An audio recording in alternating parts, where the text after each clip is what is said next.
Assalamualaikum warahmatullahi wabarakatuh. Sebelum saya memperkenalkan diri, silakan teman-teman untuk klik tombol like, comment, and subscribe. Terima kasih. Oke guys, perkenalkan nama saya Sri Winarsi dari Prodi Manajemen Pendidikan Islam, Konsentrasi Administrasi Pendidikan. Saya akan menjelaskan materi tentang problematika pemerataan pendidikan. Adanya video ini guna memenuhi tugas mata kuliah Kapita Selekta Pendidikan, dan dosen pengampunya adalah yang terhormat Ibu Suci Habibah MPD. Pendidikan adalah sebuah investasi masa depan bagi sebuah negara yang sedang berkembang. Indonesia sebagai salah satu negara yang sedang berkembang telah menerapkan salah satu tujuan yang tertera dalam Undang-Undang Dasar 1945, yaitu mencerdaskan kehidupan bangsa dan setiap warga negara Indonesia berhak memperoleh pendidikan yang bermutu, sesuai dengan minat dan bakat yang dimiliki tanpa memandang status sosial, ras, etnis, agama, gender, dan kondisi geografis. Pendidikan secara teknis seharusnya dapat dirasakan oleh seluruh warga negara Indonesia sampai ke pelosok-pelosok Nusantara. Tetapi, pada kenyataannya banyak di daerah Indonesia yang masih mengalami keterpurukan dalam mendapatkan haknya sebagai warga negara Indonesia, yaitu berupa kesulitan dalam mendapatkan akses pendidikan. Atau bisa dikatakan, pemerataan pendidikan yang diterapkan oleh pemerintah dirasakan kurang adil oleh anak-anak didik yang sebagian besar berada di daerah pedalaman Nusantara. Pemerataan pendidikan merupakan bagian dari program desentralisasi, perubahan sistem pemerintahan dari sentralisasi menuju desentralisasi yang telah ditetapkan oleh pemerintah pusat dengan menetapkan Undang-Undang Republik Indonesia Nomor 23 Tahun 2014 tentang pemerintah daerah menggantikan Undang-Undang Republik Indonesia Nomor 32 Tahun 2004 yang dianggap sudah tidak sesuai dengan perkembangan keadaan, ketatanegaraan, dan pemerintah daerah.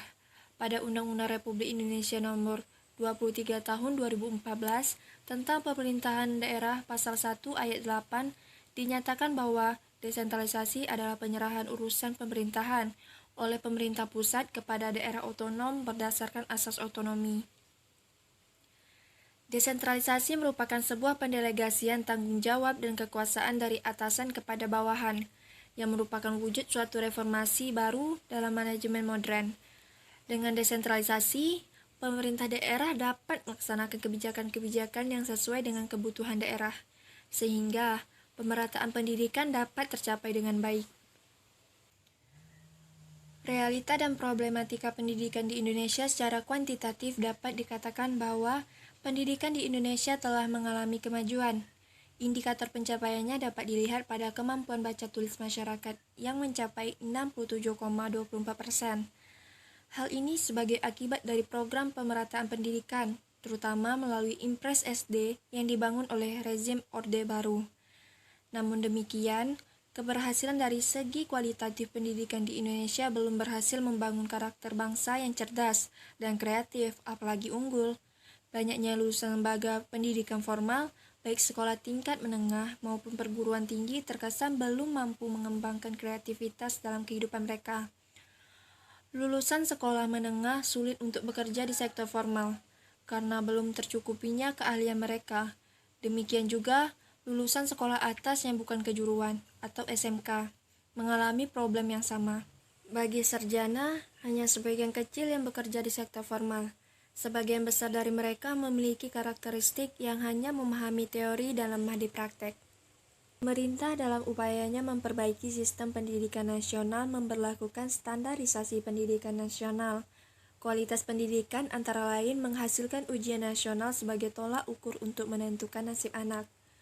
Motivasi belajar hanya untuk sekadar lulusan ujian, berorientasi pada pencapaian grade atau pembatasan target. Orientasi belajar hanya pada mata kuliah individual secara terpisah. Proses belajar bersifat pasif, serta penggunaan teknologinya inilah yang terpisah dari proses pembelajaran. Selanjutnya adalah sebab terjadinya problem pembelajaran. Di Indonesia, terjadinya problem pembelajaran karena 3 faktor. Faktor pendekatan dalam pembelajaran, yang kedua, faktor perubahan kurikulum, dan ketiga, faktor kompetensi guru. Adapun faktor pertama adalah faktor pendekatan pembelajaran. Problematika yang muncul pada masyarakat Indonesia bermula dari gagalnya sistem pendidikan. Bermula dari pendidikan keluarga, lingkungan sekitar, dan pendidikan sekolah.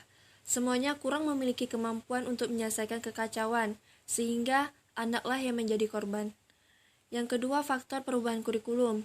Jatuh bangunnya kualitas pendidikan di Indonesia juga disebabkan oleh sering berubahnya kurikulum yang ditetapkan dalam pembelajaran. Fenomena yang sering terjadi di Indonesia yaitu setiap pergantian kabinet pemerintahan, terkhusus dalam hal Menteri Pendidikan, maka berubah pula lah kurikulum yang diterapkan. Kurikulum yang sering berubah sering membuat guru tidak siap sehingga mereka terkadang menemui kesulitan-kesulitan dalam menghadapi perubahan kurikulum ini. Misalnya, guru mengalami kendala dalam menyusun RPP atau rencana pelaksanaan pembelajaran yang menggunakan format pada kurikulum sebelumnya, sering membuat para guru bingung dalam melaksanakan penyusunan RPP tersebut. Yang ketiga adalah faktor kompetensi guru.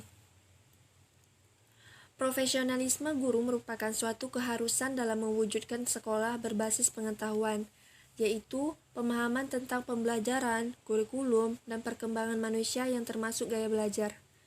Berdasarkan peraturan pemerintah nomor 18 tahun 2007 tentang guru, dinyatakan bahwasannya salah satu kompetensi yang harus dimiliki oleh guru adalah kompetensi profesional. Kompetensi profesional yang dimaksud dalam hal ini merupakan kemampuan guru dalam penguasaan materi pelajaran secara luas dan mendalam. Maksudnya, seorang guru harus menguasai kemampuan akademik lainnya yang berperan sebagai pendukung profesionalisme guru. Kemampuan-kemampuan akademik lainnya yang berperan sebagai pendukung profesionalisme guru. Kemampuan akademik tersebut diantara lain memiliki kemampuan dalam menguasai ilmu, jenjang dan jenis pendidikan yang sesuai. Dahulu, guru merupakan pusat belajar. Ia satu-satunya sebagai tempat bertanya dan dianggap serba bisa. Di era sekarang ini, tugas guru merupakan tugas yang berat, karena seiring dengan perkembangan teknologi yang semakin pesat, guru dituntut untuk beradaptasi dengan perubahan-perubahan yang ada. Yang menjadi permasalahannya adalah apakah guru siap dengan perubahan itu dan bagaimanakah ia memposisikan dirinya dalam perubahan itu. Tentu ia harus memiliki keahlian tertentu agar ia tidak menjadi guru yang memiliki pola pikir tradisional. Solusi problem pembelajaran terbagi atas dua pokok, yaitu yang pertama, arah baru pembelajaran di Indonesia. Maksudnya di sini, hendaknya seorang guru tidak hanya mengutamakan mata pelajaran, tetapi harus memperhatikan anak itu sendiri sebagai manusia yang harus dikembangkan pribadinya. Seorang guru harus memelihara perkembangan intelektual dan psikologi anak secara seimbang. Tujuan utama dalam pembelajaran tidak hanya cukup penguasaan aspek kognitif saja, tetapi juga aspek afektif dan psikomotorik. Pendidikan merupakan kebebasan sekaligus pengendalian. Larangan dan konflik maupun kebebasan dan kepuasan merupakan bagian dari pendidikan. Terlalu banyak tekanan atau kebebasan dapat menghalangi perkembangan siswa. Demikian juga, terlalu banyak otoritas dapat menghalangi siswa bersikap mandiri. Selanjutnya yang kedua yaitu tugas dan tanggung jawab guru. Tugas dan tanggung jawab guru ini terbagi atas dua. Yang pertama adalah kompetensi profesionalisme guru dan guru sebagai suri tauladan. Kompetensi profesionalisme guru merupakan suatu profesi yang berarti suatu jabatan yang memerlukan keahlian khusus sebagai guru dan tidak dapat dilakukan oleh sembarang orang di luar bidang pendidikan. Untuk itu, seorang guru harus mempunyai kompetensi di dalam bidangnya. Guru sebagai suri tauladan. Definisi yang kita kenal sehari-hari bahwa guru adalah orang yang harus digugu dan ditiru.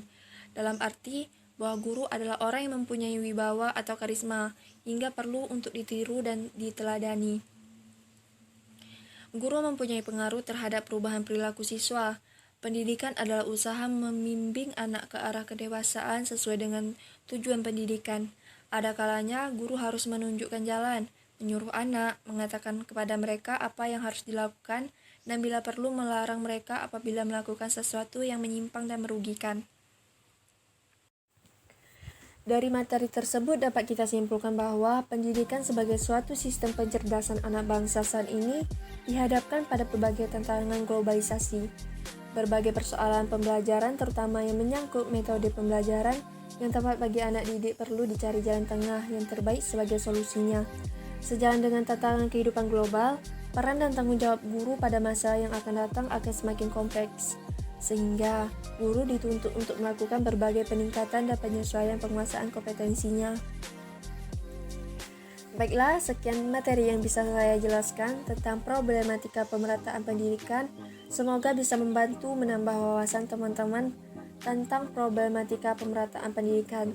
Terima kasih. Wassalamualaikum warahmatullahi wabarakatuh.